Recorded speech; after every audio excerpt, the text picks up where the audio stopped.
L'estiu de 1927, no havent acabat la carrera, Tarrés es va estrenar com a metge suplent a Avinyó i, a continuació, a Monistrol de Calders.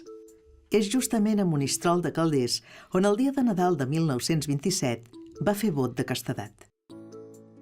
Amb els primers diners que va guanyar, va comprar una taula de pi i una cadira.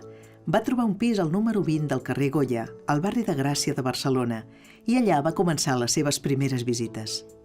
Van anar a viure amb ell la mare i la germana petita. I feia el que avui en diem metge de família, en aquella època en deia metge capçalera, que era el metge que anava per les cases pujant pisos quan la gent el cridava perquè estaven malalts i no podien sortir de casa per febre o per qualsevol altre problema. D'aquesta època destacar aquestes paraules del doctor Tarrés, que diuen molt de la seva manera d'entendre la medicina. Jo tinc la convicció que el metge ha de triomfar per dues virtuts, la de la seva ciència i la seva caritat.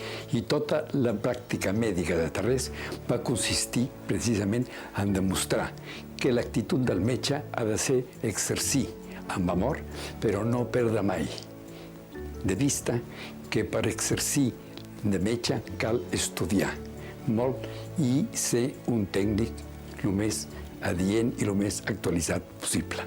Per això Tarrés es va dedicar no solament a la medicina assistencial, sinó també a la medicina hospitalària i més encara a la medicina docent.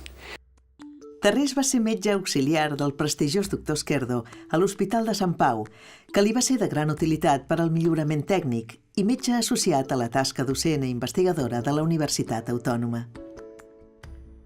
Cal dir que molts metges en aquell temps, quan no hi havia seguretat social, hi havia molta gent pobra, hi havia molts metges que dedicaven part del seu temps d'activitat professional a atendre malalts sense recursos i que no els hi cobraven les visites.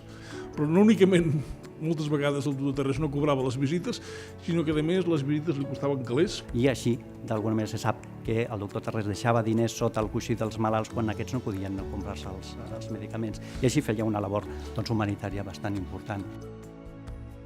Entre el 1928 i el 1939, la dedicació professional omplirà 11 intensos anys de la seva vida, entre la consulta privada, la docència i l'assistència hospitalària.